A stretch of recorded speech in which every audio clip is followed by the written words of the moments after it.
You could go to the store, you could get a couple of tomato plants, a couple of pepper plants, and grow them outside, and you'd be fine. That's one way of organic gardening. What's so neat about starting your seeds inside are, one, you're controlling the process. You're taking from a small seed that you have 3 different types today, planting it into a soilless medium, watching it grow without controlling the process organically. You don't know, has there been chemicals that have been used? Are the seeds disease resistant? A lot of options there. Also, one of the main reasons why you want to start growing your seeds is to get a head start. So again, we're in similar zones. I do another company that they have people from all over the country, 30 states, one publishing company. So they're able to start their seeds back in January because it gets warmer a lot earlier in those areas. So for us, we started in March, late March through middle of April. Another reason why is that you have the ability to get a head start on these plants. So right now, yesterday I did a workshop. We started planting our cold weather seeds outside. So based on the temperature of your soil, you're able to control what can I grow at a particular time. So like carrots and beets and lettuces and arugula, things like that, and pak choi can go into the ground now and they can hold cold temperatures. If we took summer vegetables like tomatoes and peppers and others and put them into the ground now, one, they wouldn't grow because of the soil temperature. Two, there's a good chance because of the different weather conditions they could freeze and they could die. And so you want to wait. So by starting them indoors, you're getting a head start. You're getting that 6-week period so that when Memorial Day, between Mother's Day and Memorial Day for your growing zones, when you put your plants out, you're going to have these beautiful mature plants that are healthy and ready to get rolling. The best reason why I think is that of why you enjoy starting your seeds inside is just the process that, you have these sun gold tomato cherries. That one seed is going to generate for you anywhere from 125 to 175 little tomatoes. 10 pounds of sun gold tomatoes from that one seed. And that you have the experience from starting that, seeing it germinate, watching it and nurturing it, planting it outside, whether it's into your container or into a grow bag, or if you have some raised beds, and be able to care for it, nurture, prune, see it grow, and then harvest. There is nothing like it. I've been doing this for 20 years, and I still get that same excitement, and I hope that I'll share that with you. A few things of housekeeping to go over before we start. I'm not sure how many of you are first-time gardeners, but there are a lot of variables that you can't control, similar to your work positions. Weather is a huge variable with gardening. Is it too hot? Is it too cold? Is it rainy? Did it get humid and then it get rainy? Did it get freezing one night? All of these weather variables have an effect on what vegetables will thrive on a certain year. So my advice is, if you go into the experience knowing, okay, whatever I plant, 75% of it is going to do great. I'm going to write off 25%. And if that's the case, if you know that, then it's not like, oh gosh, this beet seed didn't germinate. I'm a failure. I've got a black thumb. No, it's that it's just something that's expected. So going in. Secondly, it's a new skill. And with new skills, there are challenges and you're learning. After the 20 years myself, each year I continue to learn new skills. So you remember in that movie with Matt Damon and Robin Williams, Good Will Hunting, when they said, "It's not your fault." Well, it's not your fault, new gardeners, okay? This is going to be an amazing experience for you. You're going to learn a tremendous amount, and it's going to make you feel good inside. But once you're eating that kale salad, you're making your own pesto, we're going to start this adventure together. And I'm going to be able to provide you with all the support that you need so you're not left out in the cold after we do this workshop today, that whether it's email or Instagram or my YouTube station, you'll be able to have the necessary support, okay?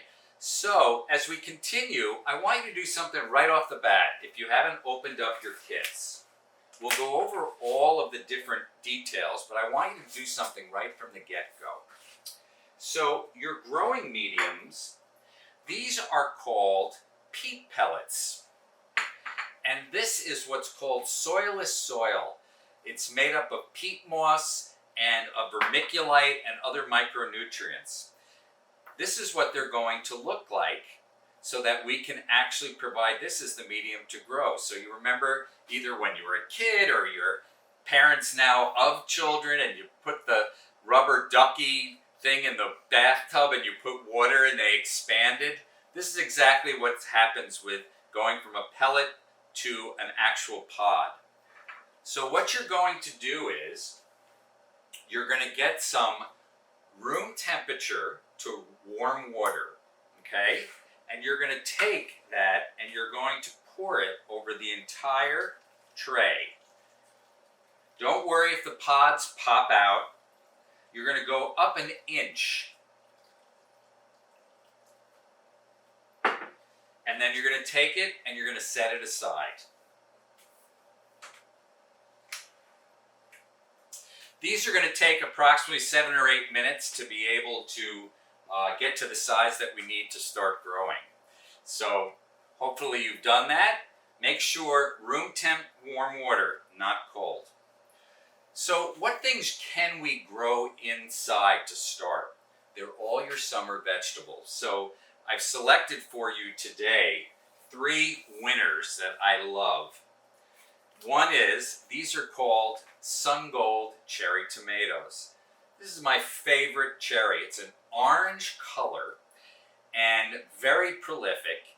And as I tried to bribe my then 8-year-old daughter when she didn't want to eat any vegetables, that Sun Gold tomatoes taste like candy. And I think they worked, but you are going to love these tomatoes. They also don't require a lot of space. Second vegetable I put for you to start is red Russian kale. Not the kale at the salad bars that we remember early on, but this is buttery, smooth. You'll be making kale chips, you'll be making kale salads, and as you'll see, very easy to grow. This is going to get to be anywhere from 1 foot to 1.5 feet, and you'll be harvesting 90 days. The last vegetable I selected for you is a Genovese basil. So this is, when you think pesto, you think Genovese basil. Again, prolific, great flavor, having it with your cherry tomatoes, a little coarse salt and basil, and you're loving life. The other vegetables that you can grow inside are peppers, eggplants, zucchini, butternut squash, all winter squashes, melons, watermelons, the corn. These are all things that you get a head start with inside and then you put out later into your garden. So I did select these also because I'm not sure of all the different areas where your homes are. Some of you might be an apartment that has a balcony or a patio or a deck. Some of you might have homes. But what's great is all of these don't require a lot of space. And future workshops that we do, whether you're going to use containers or you're going to maybe get grow bags or maybe a planter or maybe you're starting a new 8-foot bed, these will all do really well. So when do I start? This is the perfect time for your zone to start, from April 1st to May 1st. So you're right in the ball game.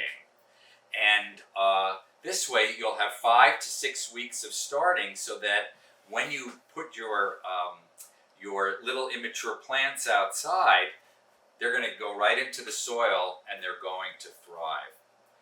A few other things is that I'm recording today's workshop, so you don't have to do your heavy duty notes on this, okay? Because there'll be a recording that will be sent out. There'll also be an opportunity for you as we head towards the end of the workshop to do a Q&A, where Holly's skills of her moderation skills are going to be unbelievable, and you can ask questions. So write things down in the chat and we'll be able to go through that. That'll be very helpful for all of your co-participants, because you might be thinking of a question and someone else is, and you'll be glad that you did it.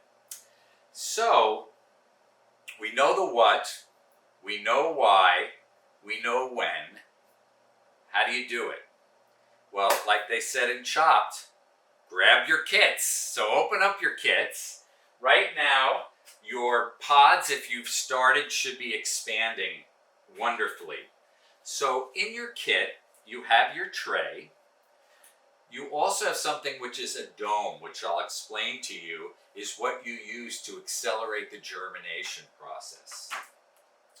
We have these 3-inch peat pots. So these are used when you decide, once your seedlings start, taking the healthiest plants that you have that you want to transfer into a larger pot so they can develop stronger root systems and become larger, so that when they go outside, that you've got a really robust plant. A key element here is the seed marker. Don't forget these, because we're growing 3 different types of items. You want to know which ones are which. I can't tell you, there's been sometimes earlier in my career where I forgot to do it, and then all of a sudden I didn't know what type of tomato I had, and early on, was it an eggplant or was it a pepper?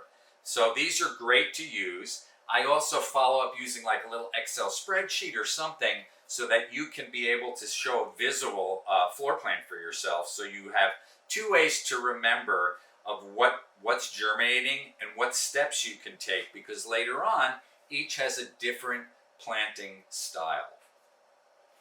So, we've had good success.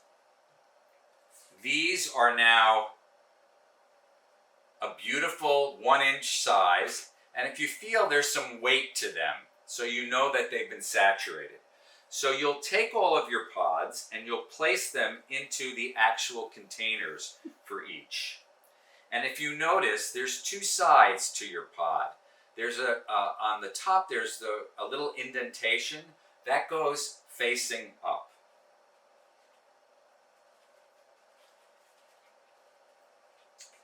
Okay, so we are ready to roll. Your first decision is, okay, I have cherry tomatoes, I have kale and basil. I have 25 different cells. How much of each do I want to grow? Do I have a lot of space, and do I want to do a lot of tomatoes? Or do I want to focus more on brassicas and kale and basil? So if you can see, the Sun Gold tomatoes, you have 10 seeds, and this is your first decision. If you have a small growing space and you're going to just maybe have 3 or 4 plants, what I would do is on your first row, take 2 seeds of each of the Sun Gold tomato seed and put 2 seeds in each pod. If you want to grow a lot of tomatoes and you want to maybe give them away as Mother's Day gifts or friends, then put 1 seed in each pod of the 10 pods. The reason why you have that flexibility is if you put 2 seeds in 1 pod, as they start to grow, you can select which of the actual plants is doing the best. You can tell the difference between the 2, and you'll cut off snip off the weaker plant, So then you have your strongest. If you're growing 10, they're all eventually going to do fine, but it's one or the other what's going to work best for you.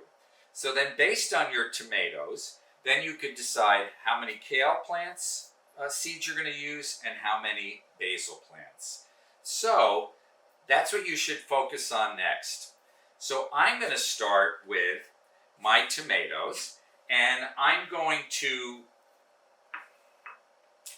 plant 10 because there's a lot of people that know that Adam Weiss is going to give them treats when they start their gardens. So literally, I'm going to put the seeds into some type of a container so that you can see them. They're very small, and you're going to take, this is when the glasses come on, because that's what happens. I'm going to take 2 seeds, and I'm going to pop them in each of the cells. So right into the center. If you get 3 or 4, no big deal, life isn't over. You don't have to get a tweezers and be a scientist with this, but you want to get yourself, I'm putting in each.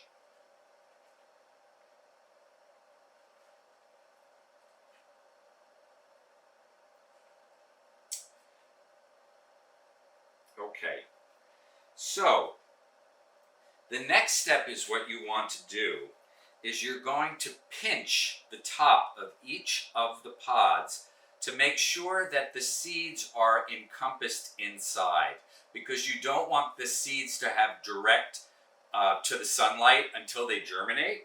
So you'll go through with your pincher fingers and you'll just close each of the cells.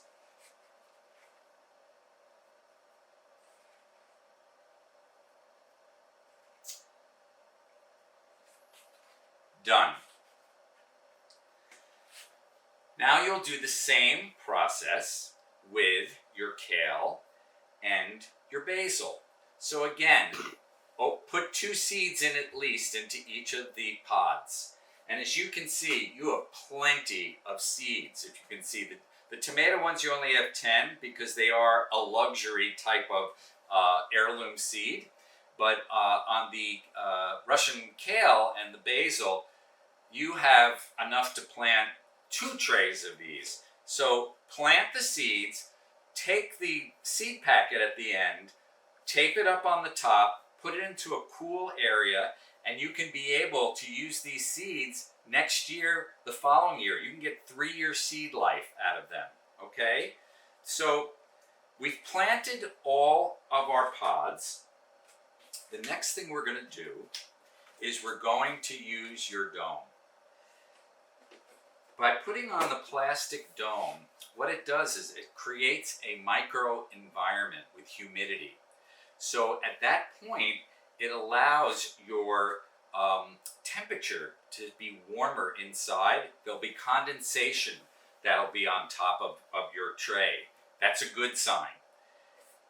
Once your seeds germinate, which on these particular ones, your kale will start germinating probably within 3 to 4 days, and between 5 and 9 days, your basil and your tomatoes will begin to germinate.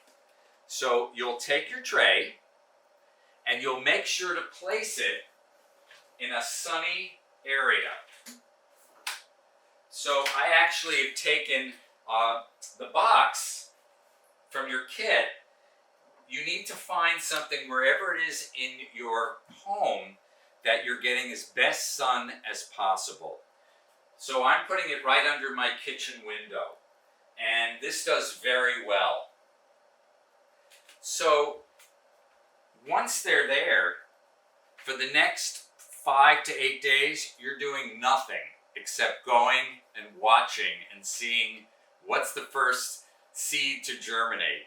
And that is pretty exciting, and don't think you're going to be going and you're going to be checking, because for some of you doing this new, it's like, you're starting a seed from the very beginning. So once your seedlings become more or less an inch and a half, you're going to remove the dome permanently.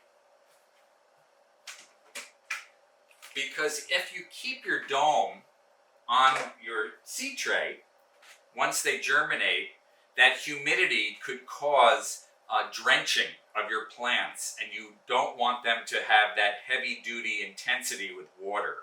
So you remove the dome, save this again for next year.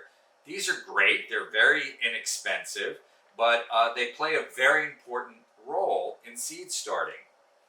So, they're here with the dome. They have germinated. I've removed the dome. They're going to get somewhere between 2 and 2.5 inches, and that's going to take somewhere between 3 and 4 weeks, depending upon the amount of sunlight and heat that's coming to your area where they're being grown inside. So like the cooking shows, here are I have 5 types of tomatoes here. So I've already done all my sun gold tomatoes. They're in larger pots. They've been given away because I've done this workshop 4 or 5 times, and after 40 sun gold tomatoes plants, I have to call it a day with that. So here are 5 types of tomatoes. I've got Grandma's Picking, I've got Red Zebra, I have a Goliath, and you can see that they're labeled, so I know which ones are which. And they're about this size. And if you notice that there are roots that are starting to come out of the bottom of the pod, now's the time for you to be able to transfer them to a larger peat pot. So as I mentioned, I've got 25 tomatoes, and I've decided in my garden, which I have 1,000 square foot garden outside, and this is where once we get into the spring and the summer, where I hold a lot of the workshops, but I've decided that I'm going to grow a total of 22 tomato plants. So actually right now and today, I'm going to be transferring all of these tomatoes into my 3-inch peat pots, which we're going to do together right now live.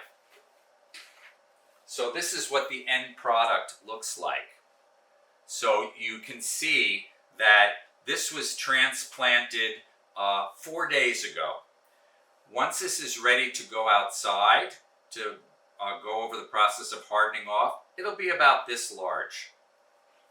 So what I'll do is I'll get my peat pots with a marker. I will number them. So I'm going to choose, my first one is Grandma's Pick, number 1. So I can see here that I have 4. And I'm going to take the 2 strongest ones to begin. Now I had 2 seeds in each one. So about a week ago, I snipped off the weaker seedling. So this is ready to go to the next level. So one of the things I suggested that you purchase is an organic potting soil. Your soil is the single most important thing in your garden. Whether, again, it's in a container or if it's in garden beds, you're feeding your soil. You're not feeding plants. So you want to be able to have the best possible conditions for your plants to thrive. So for your containers, and when you're transferring to peat pots, you're using an organic potting soil, potting mix, not garden soil. Potting soil is light, aerated, has all types of nutrients in it. If you took garden soil and you put it into your peat pots or your containers outside, it would compact and it could cause your roots to not develop fully. Or if there was a heavy duty rain, that you would be, they could have, again, some puddling and would drench your seed.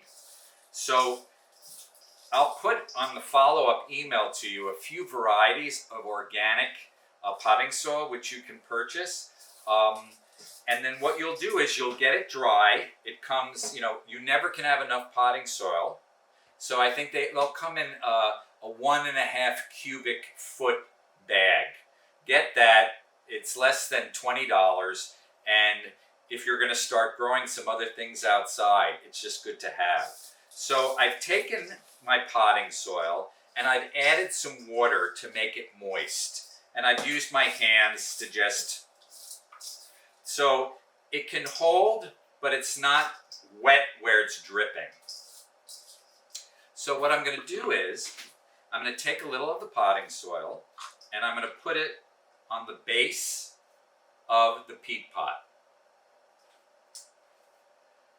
Then I'm going to take my seedling and I'm going to drop it into the pot just above where the first set of leaves are. So a 1/2 inch to the rim. And then I'm going to backfill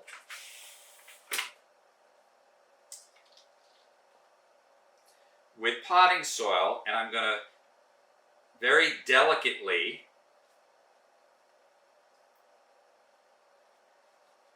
tamp this down, because as you'll see, potting soil dries quickly. That you can do once it comes out of your dome.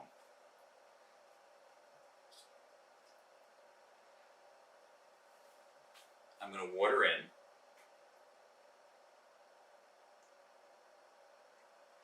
And now, this tomato I'm going to keep inside under light for another 3 to 4 weeks so I can get this as healthy as possible. If you put your tomato plants out a week later, 10 days later, there really isn't that rush. You know how people say, I gotta get my vegetable in the ground soon because getting them in faster means I'm gonna have more vegetables. Actually, you have to take your time with this because again, you need your soil temperature to be in that 70-degree-ish, and that's when your plant starts to really explode. So by putting them in the ground 2 weeks earlier, you're not getting a head start. You're actually having a little bit of risk with your plants. So I'm going to keep these, let them grow to the time of Memorial Day is a great time to put your warm weather plants outside. For your all zone, you might even be closer to Mother's Day. You're going to want to look at your temperatures. So now I have these in the 3-inch peat pots. The last process, what you're going to do before planting your tomatoes outside, is a process called hardening off. So basically you want to get your seedling used to the outside temperatures, because if you put it right out in shock, besides it not being too happy with you as a person, you're creating conditions going from one to the other. Like now with us, going from winter to spring, and your bodies aren't used to it. So over a week period of time, what you'll do is, the first day, you'll take your seedling, put it outside in a shady area for an hour.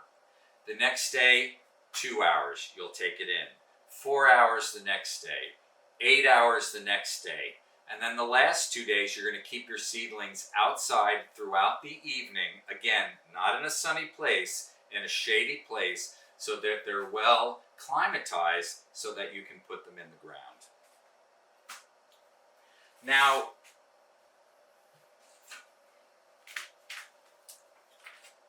you've planted your seedlings. What do I do now?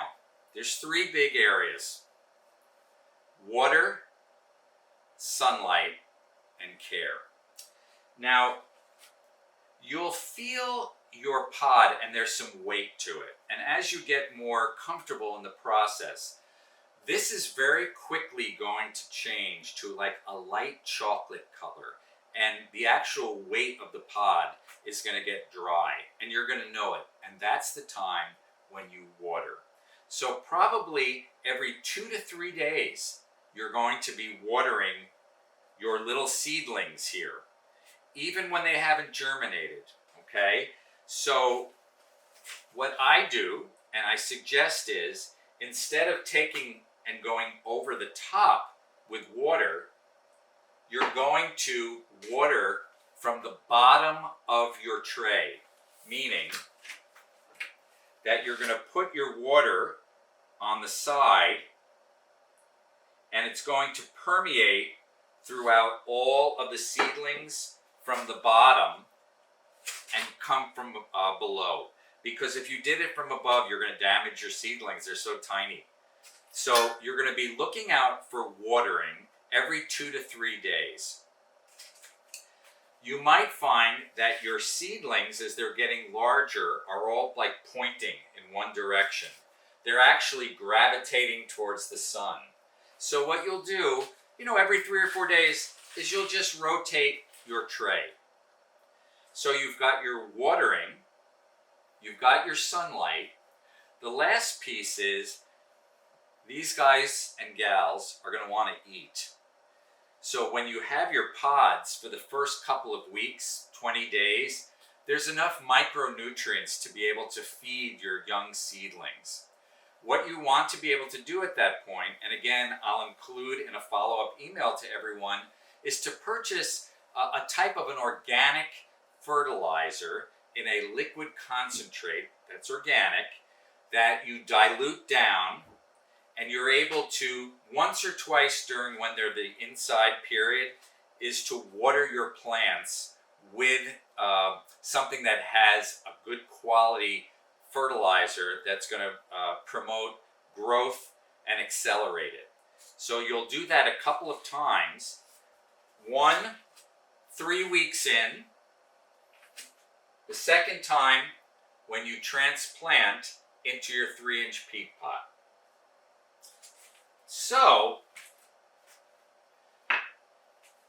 by the way, here's some beautiful kale that, now this is a lacinato kale. This is another variety that I grow. But this is what your red Russian kale is gonna be gorgeous. So obviously there are a lot of steps once you get your seedlings to germinate and to grow before you put them outside. Today we're focusing on getting you out of the gate and starting your seeds inside so that you can experience that. And then as time goes on, we'll learn how to grow, transfer outside. How much space do you need between each kale seedling? How do you prune your basil so that you have this beautiful mound of basil? How do you deal with pests or chipmunks that go into your garden, or beetles that are chomping on your immature seedlings? It's a whole process. We do seeds now. In your period of time and ours, over the next 30 days, we're going to plant all of our spring seed vegetables. Come Mother's Day, we'll start putting things like brassicas into the ground, like kale and Swiss chard and onions and shallots. And then around the Mother's Day to Memorial Day, that's when all of your summer vegetables will go in. And then during those 3 months, you'll be harvesting and you'll be caring. Then come late August, what's kind of cool is you're able to replant items that you did in the spring, like your lettuces and arugula and pak choi and carrots, so that you can have a second opportunity to enjoy a fall garden. So you're planting in late April, early May, and then you're planting again in late August, and you'll go right through November. At that time is when you put your garlic into the ground, which is the last item that you plant that overwinters, and you end up harvesting the following July with scapes, and it's amazing. You have the holidays in December with your family, and then you start the process all over again in January with getting your seeds from your catalogs. So hopefully you're not overwhelmed. You'll go back, you'll look at the video, and you'll just take it one step. As you can see, it's pretty darn easy to seed your tray.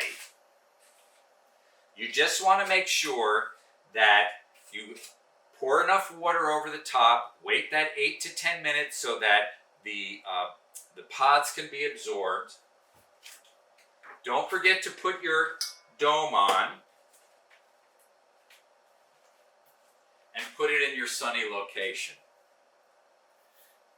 So, I'm afraid to see how many people did not come in, but I just didn't feel my responsibility to you was to start the workshop more or less on time, and I'll make sure on the follow-up email that the people that tried to join us later on will have all the details.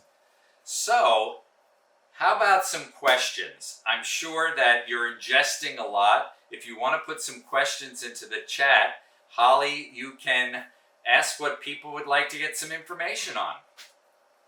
Sure, so we have a few going already. So what is the hardest fruit or vegetable to grow? That's a great question. And there's some that I refuse to grow. I don't like growing Brussels sprouts because they take up a lot of room, they're a long time to grow, and ultimately something is going to eat the Brussels sprouts. So I stay away from Brussels sprouts. I have the luxury of a lot of space where I'm going to be growing over 40 different types of vegetables. Needless to say, if you have a deck or a balcony, you're not going to be growing pumpkins in year one, because one pumpkin plant is going to take an area of probably 9 to 10 square feet of space, and you're probably not going to get out onto your balcony. So I think for me, Brussels sprouts are challenging, broccoli can be challenging, melons can be challenging, but greens, tomatoes, kales, beets, radishes, these are items that you want to be able to have a win and success in year one. Awesome, thank you.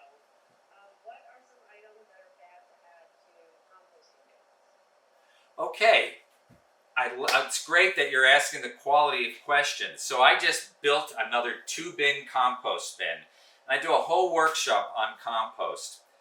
So for those of you who don't know, compost is decaying organic matter. So instead of taking all of your food scraps and coffee grounds and leaves and dumping them into the garbage, what you do is you're able to take that, put it into whether it's a rolling bin or a large outdoor container, feed it water and heat, and these products will decompose to have this, what they call organic gold, that you're able to put back into your soil. And it's something that really is an important component of organic vegetable gardening, because you're not using any chemicals. Even when you're feeding your plants with nitrogen and phosphorus, you're using organic products. The foundation of organic gardening is no chemicals. So things that you don't put into your compost, you don't want to put any fresh meat or dairy. Those are big. You don't want to put any damaged, diseased plants into your compost. But the person who asked the question, if you have more of a specific question, just email me at info@pipelane Gardens, and I'll give you some more advice with that. Excellent, thank you. What is your favorite herb to grow? Well, I am in Woodstock, and I'm not going to go there, and I'm not, even though it's legal in New York, there is no marijuana at Pipelane Gardens at this time. And I don't know if that was a lead-in question, but actually, I make so much pesto that I have at least 20 basil plants. And so I'll create, like I grow garlic, so I'll do a garlic and scape pesto. I'll do a walnut and parsley pesto. So I grow a lot of basil. I also grow a lot of dill because some of the other kits and workshops that I have is growing cucumbers. And then in the summertime, you learn how to make garlic dill pickles. So I grow a lot of dill so I can be able to teach and have people be able to enjoy getting dill from their garden and their cucumbers. Parsley, it takes a long time to grow, so don't be discouraged with that, but having parsley is a really good foundational herb to have in your arsenal. So for me, I think those are my top herbs that I grow. Awesome. It wasn't a trick, I promise. Holly, was that you asking the question about that? Tell the truth. Someone's trying to come in now, and I'm letting them in. Okay. We have another one here. If you could grow and eat just one vegetable, if you had to pick just one, what would it be? Oh my God, no one's ever asked me that question before. I'd have to go with tomatoes. You know, I can tomatoes. I flash freeze tomatoes. I make salsas. I just eat them off the vine all the time.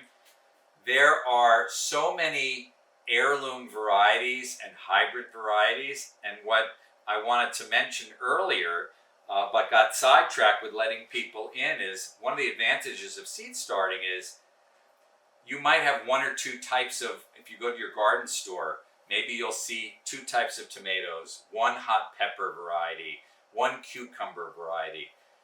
Through these catalogs, you can be able to curate your own list of vegetables that you want to grow. And there's hundreds of types of tomatoes. You know, there's purple tomatoes, there's black cherry tomatoes, there's canning tomatoes, there's tomato sauce tomatoes, there's green striped zebra, there's lunchbox, Kellogg's. There's all these different types that have all pinks and greens, and it's really a lot of fun. So I'd have to say tomatoes and garlic. I have 175 bulbs of garlic out in the garden right now that I planted last November. And when you go into the ground in July, and you've planted this little clove, and then you take your spade and you go in, and like you pull it out, and you see this head this big, it's pretty darn exciting. That's awesome. I love it. Thank you so much. So that's all the questions I have that popped up, unless anybody has anything else. Okay. Well, again, thank you for your flexibility at the beginning today, with people coming in late. It's so great to meet you. Please take advantage of emailing me, following up with any questions that you might have. For those of you who are watching, and you'll have the recording, I'll have that out to you tomorrow evening. Do this weekend, because this is prime time for you to start your seeds. So get your seeds into your grow trays this weekend, and then we'll be in touch in the future. There are many ways that you can follow how I do my best to teach people, and I'd love to be your mentor. So thank you, Holly, for having me today, and I wish you all good luck, and I look forward to seeing you soon. Awesome. Thank you so much, Adam. We appreciate you. We're looking forward to growing. Okay, take care now. Bye, everybody.